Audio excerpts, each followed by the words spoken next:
Hello students, आज हम सीखेंगे polynomial. Definition of polynomial. A particular type of algebraic expression is called polynomial. Algebraic expression means, for example, 3x plus 2 equal to 0. This is a polynomial. और एक हम example ले सकते हैं, मान लो 3x square plus 2x plus 3 equal to 0. Variable means like x, y and z. मान लो polynomial में जो 3x, x हो गया वेरिएबल, 2 हो गया कांस्टेंट, कभी भी चेंज नहीं हो सकता। x मीन्स यहाँ पे कुछ भी आप रख सकते हैं। एग्जांपल लेते हैं 2x square plus 3x plus 1 equal to 0। इसमें कितने वेरिएबल्स है? 1 variables only x, variables x है। डिग्री कौन सा है? डिग्री 2 है। कैसे?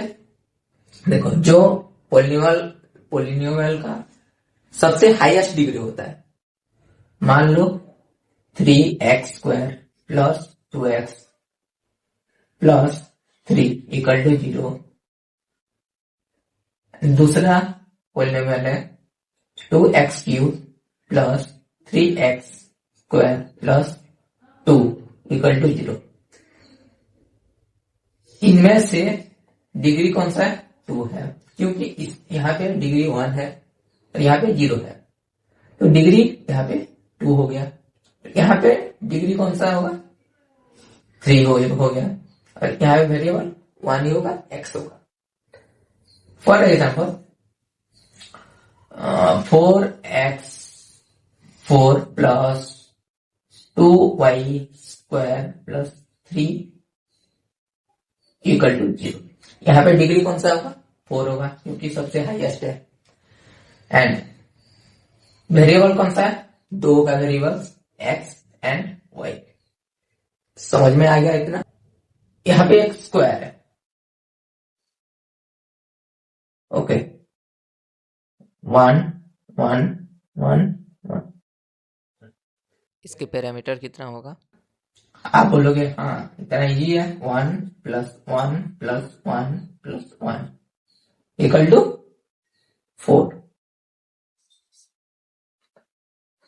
इसको हम अगले मेथड से भी कर सकते हैं। 1 2 3 4 चारों लाइन इक्वल है, सो इंटू 4 कर सकते हैं, तो आंसर 4 ही आएगा। कल का एक सब टॉपिक है पोलिनोमियल इन 1 वेरिएबल, मियल इन 1 वेरिएबल। ओके, इसमें मान लो आपको एक बॉक्स दिया है, A B C and D। तो इसका जो रेडियस होगा 10 यूनिट्स मान लो, ओके। इसका जो रेडियस होगा 3 यूनिट्स एंड इसका जो 10 यूनिट्स एंड 3 यूनिट्स। ये बोला है कि what will be the parameter if set of the square is 10 units. इसका हम पैरामीटर निकालेंगे। कैसे होगा पैरामीटर? जोड़ दोगे 3 प्लस 10 प्लस 10 प्लस 3, चारों को जोड़ दोगे 10 10 20 20 और 6 20 प्लस 6 इक्वल 26। इसको मान लो यहाँ पे बॉक्स है x और x, A B C D। इसका x इंटू एक्स पैरामीटर कितना होगा? x square. वेरिएबल कौन सा है? x है, डिग्री 2 है। वेरिएबल x है एंड डिग्री 2 है। समझ में आ गया? वेरिएबल कौन सा है, डिग्री कौन सा है? डिग्री जो हाईएस्ट पावर में होता है उसको डिग्री बोलते हैं। वेरिएबल कौन सा होता है? जो एक्स वाई जेड फॉर्म में होता है। और कांस्टेंट कौन सा होता है? क्योंकि लास्ट में होता है और उसके साथ कोई भी वेरिएबल्स लगता नहीं है। Polynomial in one variable definition क्या होगा? All the algebraic expression, all the algebraic expression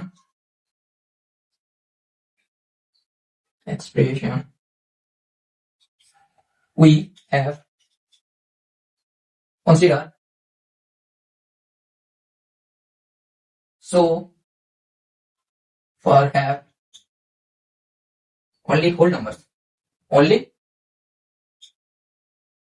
whole number of the exponents of the variable,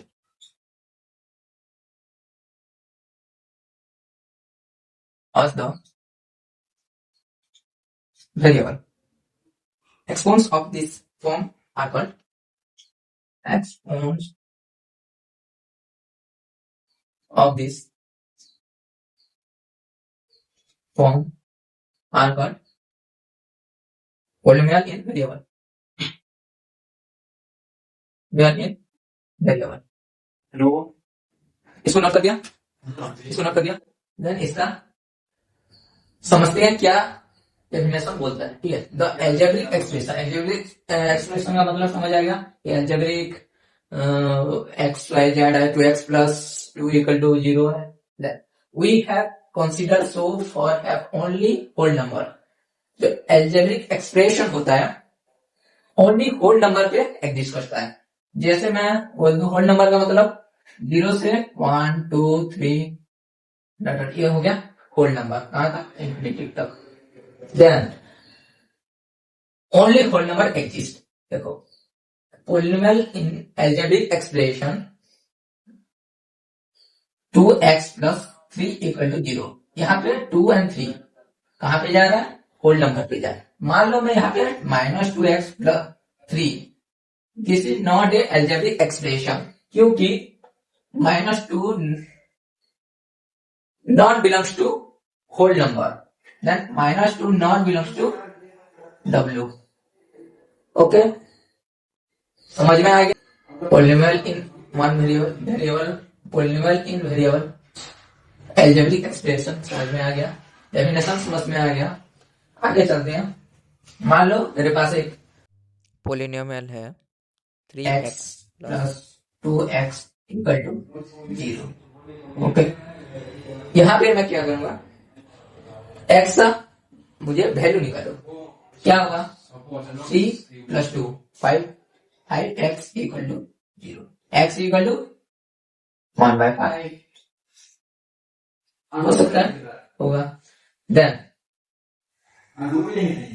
next 2x plus 3 equal to 0, इसका x का वैल्यू क्या होगा?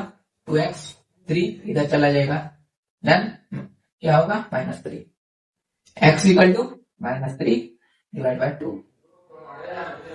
इस पे क्या होता है? देखिए, इधर का वैल्यू जो p/q फॉर्म में होता है, q नॉट इक्वल टू 0, पता होगा आपको। एक होता है होगा जो मेरे और एक वीडियो बना हूं, उसको देख लेना, समझ में आ जाएगा पिछले video. Then okay, X and Y and Z किसी का वैल्यू हम ऐसे निकाल सकते हैं। For example 3x plus 2y equal to 0। यहाँ पे और एक पॉलिनोमियल है, मान लो 4x plus 3y equal to 0। यहाँ पे x का वैल्यू और y का वैल्यू दोनों ही निकालना है। कैसे करेंगे? 3x plus 2y equal to 0, इसको दे देंगे equation 1, and 4x plus 3y equal to 0, इसको दे देंगे इक्वेशन 2। देन इसको ऐसे भी लिख सकते हैं, इसको दोनों को x या y दोनों वेरिएबल सेम करना पड़ेगा। मान लो जैसे मैं यहाँ पे कर सकता हूँ 3 4 जा 12 एंड 4 3 जा 12, इन दोनों को सेम कर दूंगा। यहाँ पे 4 इंटू होगा इक्वेशन 1 पे, तो यहाँ पे लिख सकता हूं मैं 12x प्लस 2 4 जा 8y इक्वल टू 0 एंड यहाँ पे भी कितना होगा 3 मल्टीप्लाई होगा, क्योंकि इन दोनों को मुझे सेम करना होगा। अगर इन दोनों को सेम करना होगा तो वैसे ही मैं मल्टीप्लाई करूंगा, देन इसको ये भी 12x plus 9y equal to 0। This implies यहाँ पे क्या होगा, यहाँ पे प्लस होगा तो माइनस हो जाएगा, साइन चेंज हो जाएगा, ठीक है। ये प्लस है तो माइनस हो जाएगा, कट जाएगा दोनों के दोनों, बचेगा कितना 8y and 9y। 8y minus 9y कितना हो गया माइनस y इक्वल टू 0, ठीक है। माइनस y निकल गया 0, देन y इक्वल टू 0 चला जाएगा, 0 ही बनेगा। देन इक्वेशन 3 दे दो इसको, इक्वेशन 3 को पुट करेंगे इक्वेशन 1 में, देन 3x प्लस y का जगह 0 है, 2 इंटू 0 इक्वल टू 0। 3x ये क्या बन जाएगा 0 बन जाएगा equal to 0, x equal to ये क्या बनेगा 0 बनेगा, then x equal to 0 and y equal to 0, x and y निकल गया, समझ में आ गया।